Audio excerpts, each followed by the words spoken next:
Un corps sans tête, dans l'est de la France. Un homme tué avec un fusil à harpon en Corse. L'énigme de l'incendie de Lubrizol, jamais résolu à Rouen. Le corps d'une femme de 70 ans, retrouvé dans un champ à Bon-Secours. Le suicide de Magali en Haute-Garonne, après des années de harcèlement sur son lieu de travail. Et pour finir, le corps d'une femme retrouvée dans son appartement de Rouen.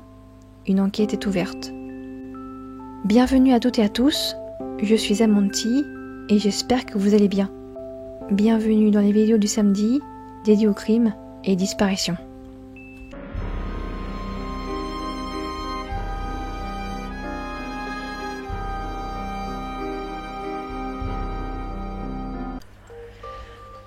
Un corps sans tête retrouvé dans l'est de la France. À Mont-Saint-Martin en Meurthe-et-Moselle, le lundi 19 septembre, le corps dénudé, sans tête ni membre d'une femme a été retrouvé le matin, à l'intérieur d'un bâtiment désaffecté, dans le quartier de l'Hôtel de Ville. La victime serait âgée entre 20 et 35 ans. Le corps semble avoir été déposé ici après son démembrement. Aucune trace de violence, ni de plaies par arme blanche, ni par arme à feu ne seront retrouvés. Les bras, jambes et tête de la victime n'ont pas encore été retrouvés. Aucune disparition inquiétante de personnes majeures n'a été signalée dans la région. Cependant, les enquêteurs suivent différentes pistes, comme par exemple celle du meurtre d'une prostituée qui travaillait en Belgique et au Luxembourg.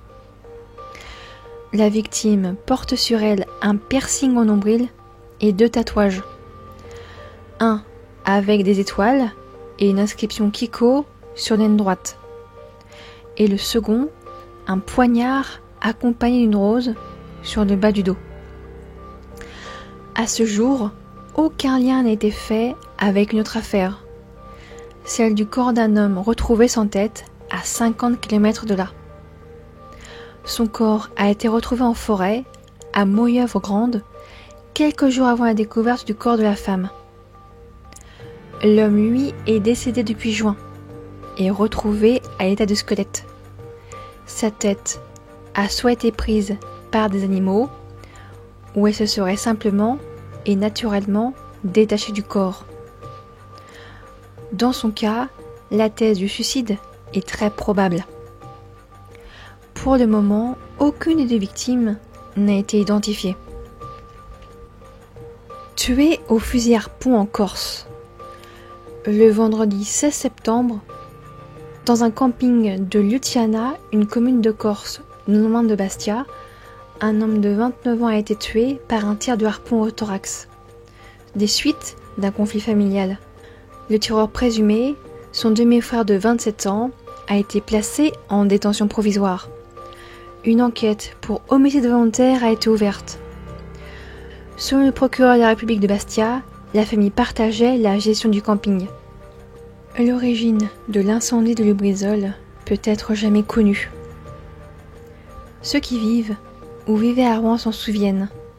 Pour tous les autres, vous avez suivi cette catastrophe via les réseaux sociaux et les médias nationaux. Au cours de la nuit du 26 septembre 2019, vers 2h37 du matin, une partie des entrepôts de Lubrizol et Normandie Logistique prennent feu. Un feu d'une extrême intensité. Un nuage de fumée de 22 km de long se propage à travers l'Europe jusqu'aux Pays-Bas. Grâce à l'intervention rapide des employés de l'usine et des collègues d'une autre entreprise, les dégâts sur le site ont pu être maîtrisés avant qu'une catastrophe écologique et humaine ne survienne.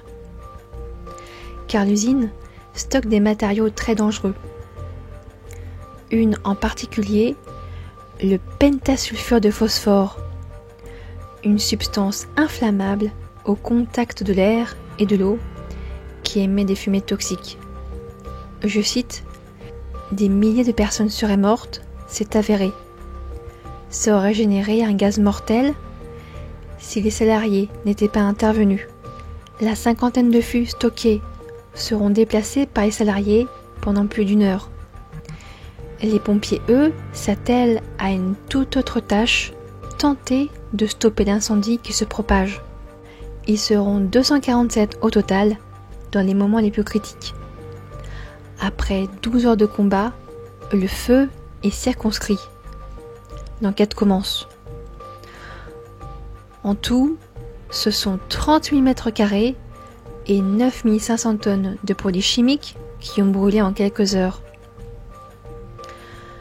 Un mois après l'incendie, le responsable des stockages de Normandie Logistique se donne la mort le 25 octobre 2019. À 7 mois de la retraite, un suicide par balle. La justice s'est bien sûr posé des questions sur ce suicide. L'enquête continue, mais piétine. L'origine de l'incendie de l'usine, classée Seveso seuil haut, est encore indéterminée. Un site Seveso est un site industriel qui produit au stock des substances pouvant être dangereuses pour l'homme et l'environnement. On sait que le foyer à l'origine du feu se trouve entre Lubrizol et Normandie Logistique. Au niveau de l'entrepôt A5, à l'extérieur, une zone de palettes vides. Ce qui va le déclencher, on ne le sait pas. Peut-être une personne mal intentionnée, un lampadaire dysfonctionnel ou un départ de feu dans les locaux de Normandie Logistique, jugé vétuste par les enquêteurs. Le corps d'une femme de 70 ans retrouvé dans un champ. Le vendredi 23 septembre, les gendarmes, prévenus par un promeneur, découvrent le corps d'une femme de 70 ans, habitante de Belfort, dans un champ, rue des Myosotis, à Bonsancourt, proche du fort de Saint-Armand, vers 16h10. Les causes de sa mort restent à déterminer. Crime ou malaise mortel, toutes les pistes sont suivies par les enquêteurs. Vendredi soir, les gendarmes étaient encore à la recherche de son véhicule, car il est certain qu'elle n'a pas pu faire la route à pied. Ma vidéo étant prête depuis jeudi, si de nouvelles informations venaient à se faire connaître, vous aurez des nouvelles la semaine prochaine. Le suicide de Magali. Le vendredi 29 août 2022, une employée municipale de Fonsorbe, près de Toulouse, âgée de 52 ans, Magali, va mettre fin à ses jours. La raison de cet acte, des années de harcèlement au travail. La famille de Magali et leur avocat, Camille Loga et Joris Moret, se battent pour que la vérité sur les raisons de son passage à l'acte soit punie par la justice. Il y a de nombreux éléments qui donnent une idée du cadre de vie toxique qui existe au sein de la mairie.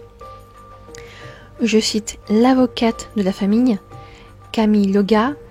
Les éléments que nous avons sont assez importants pour étayer ce qu'elle vivait au quotidien, ce que l'on peut qualifier de calvaire ou de harcèlement moral.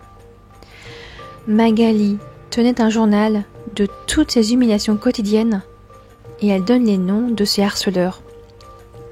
Je cite un exemple de ce qu'aurait vécu Magali selon Corinne Gallès, meilleure amie de Magali.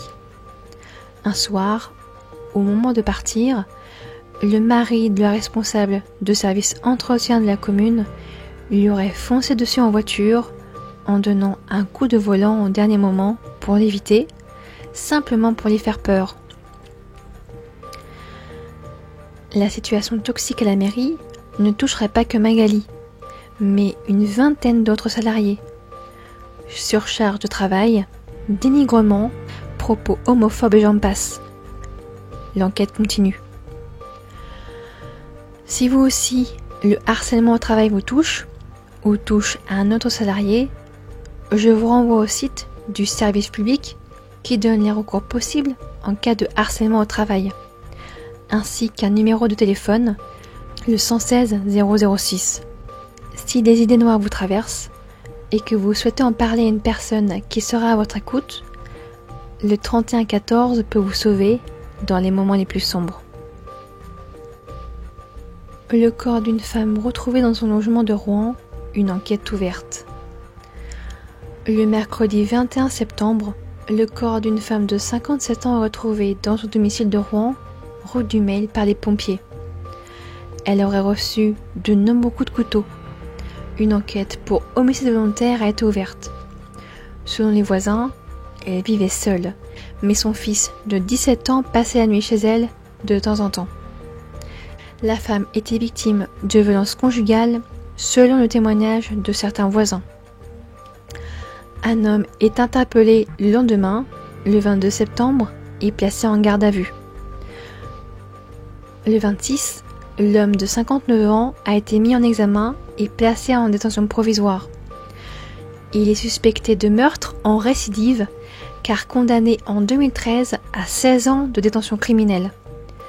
Peine qu'il a purgée avec les réductions de peine prévues par la loi. Mais il conteste les faits. Je vous remercie d'avoir regardé ces actualités jusqu'au bout. Si cette vidéo vous a plu, n'oubliez pas le petit pouce en l'air pour me le faire savoir. Et à partager votre avis en commentaire. Je vous souhaite à tous un très bon week-end. Je vous donne rendez-vous mercredi prochain pour l'affaire du meurtre non résolu de Marine Boisséranque. Prenez soin de vous et de vos proches. Et surtout, n'oubliez pas,